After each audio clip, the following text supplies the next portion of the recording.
Hello and welcome to the first day of art camp. This is for First United Methodist Church Arlington, and I'm Miss Susan, and I am here to do day one of our art experience together. You should have received, if you had pre-registered, a art kit, which was fabulous. It has colored markers, colored pencils, watercolor paints, a beautiful brush, regular pencils, and a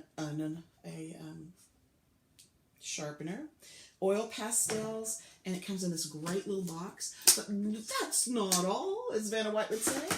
We also have this beautiful box that was filled with all kinds of things that we'll be using the supplies for during this week. But also, it will have more supplies than we will use this week, the leftovers, so that you can be making art projects all summer long, and I can't wait to see you post them for me.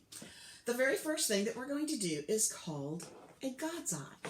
One of the things I think is really fascinating about a God's eye is that you find them in every culture across the United States, but also across the world.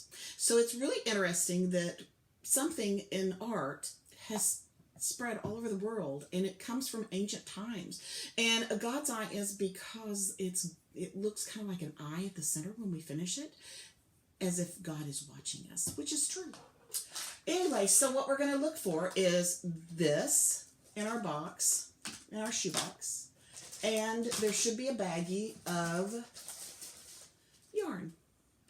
And they are wrapped up in balls, and there's a reason for that, because if they were all just stuffed in there, they would all get tangled up, and then we'd spend all of our time untangling them. So that's a really good thing to remember, so that when we put them up, you can put them back in to the balls, wrap them back into the balls so that you won't lose any of them. I want to get a color that will be easy to see. I think I'm going to try purple first. And you're going to need a pair of scissors. If you can find that at home, that would be great. And mine are right here. Make sure if they're moms or dads to ask permission to use them, because they may be sharper than you're used to. So with this, we're going to start out by taking a piece of thread or yarn, and we're going to do it across. Can you see? Yeah. And you're going to tie a double knot. One knot and two knot. And the reason we're doing that is you may have done it a different way where you don't have to tie the knot. You don't. With littler hands, since we're doing this lesson for K through 6, then you can, it's easier for the littler guys. So what we're going to do is we're going to go ahead and make the rest of the X. Can you do that? So there's an X in the middle. And then I'm going to go to the fur where it's in between. See how it's, let me see if I can get it on my neck. There we go. We're going to go around the top and around to the back. To the next one, around, and to the next one. And you're just going to go to where you lay your thread over the top of the next popsicle stick. Instead of going right on top of the thread that you were, you could do it right underneath that thread. So you're going to go from little stick to little stick, around and around, across the top and around to the back, and then go to the next step. And I'm going to do it until I am happy. Now this first color, you will lose some of it, so make it a little bigger than you want that color. And you may decide that you want to keep it all one color for this first one, and that's okay. You may also see on our screen, right here, is my telephone number. If you have difficulty, call me. Don't fret. Okay, I'm finished with the first. I'm going to cut it. And I'm going to go, put this, wrapping it back around. When you use these, you find that the string that is not, is loose. Ooh, that one came in loose, didn't it? And I'm going to double knot. It will not hold it very tight, so you cannot pull this string very tightly. But we're going to double knot. One knot, two knot. If you need help knotting, if you're littler, you might ask an adult or a sibling. And then I'm going to keep on going over the top and around, over the top and around, over the top and around, over the top and around. Now I know that I'm doing it correctly if you can see that pretty, it just looks like it's wrapped around the sticks on the back. That's the back, and this is our front. Over the top. Now notice I'm not going like this. I'm going right to the next one down, around and around it. And if I have a little bit of this from tying mine together, very carefully, I'm going to trim it. I don't, still not pulling it, right? Around and to the next one. Around and to the next one. And I'm going to keep going until I think, that's enough of that color. And then I'm going to do a different color.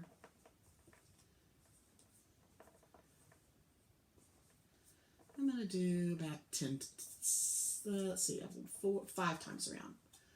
And I can count the threads here. This is my last time around, and then I'm going to get a different color. So I'm going to cut it out long.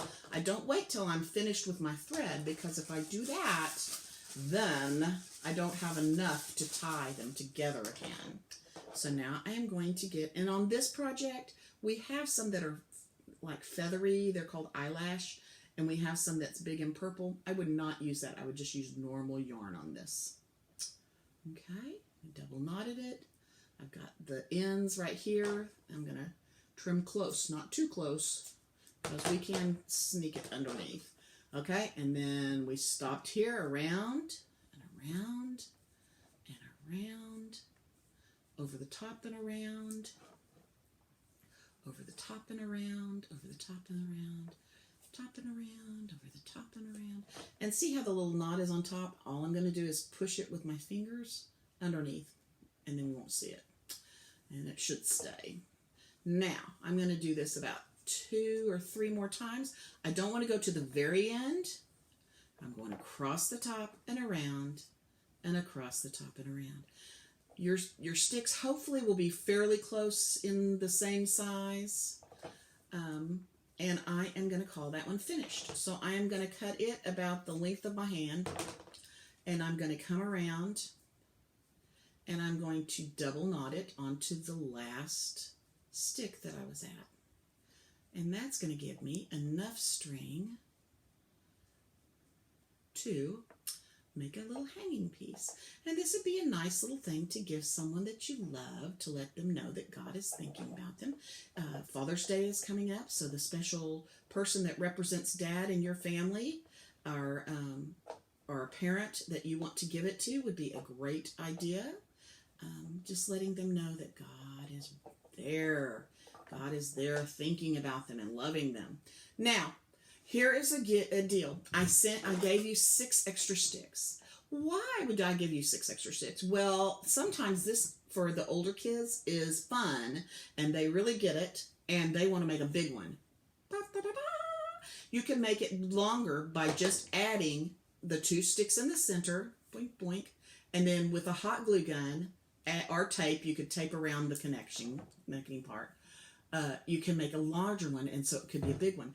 I have seen them in stores where they have made one little one for every end, and then made the big one as the center. Very pretty. You could do that. Also, the other thing that I wanted to show you is, if you will take, probably this is a great size, and you could take colors that you may have used or may wanted to have used and didn't have an opportunity, make maybe 2 or 3 colors, and find the ends and wrap it around. Oops. We're going to make a tassel. We're going to wrap it around 3 times, and wherever the ends were, here were my ends, I'm going to cut it. I'm going to cut it here. You could do it all one color if you wanted to. I didn't cut it all the way through. Make sure you don't cut your package.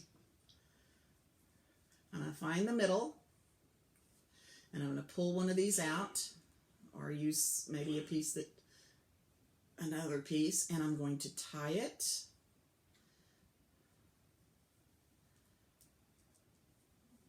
in the middle with a knot.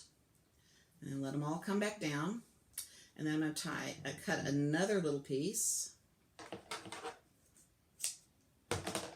And I'm going to come down just a little bit. And I'm going to put glue right here. I don't have time to do it right now, but I'm going to put glue right there. And then I'm going to tie this on the end.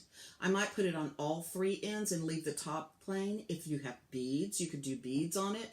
You could put, we've got some stickers that are in your bucket that you could put the stickers on the ends. It just makes it a little fancier in the sticks. Something else you could use would be sticks from, like somebody has cut down some shrubbery or something and you find some sticks. You can, as long as you can make it into the X or the cross, and they're equal size, you can start it and make your God's eye. I hope you enjoyed this. That is the end of making God's eyes.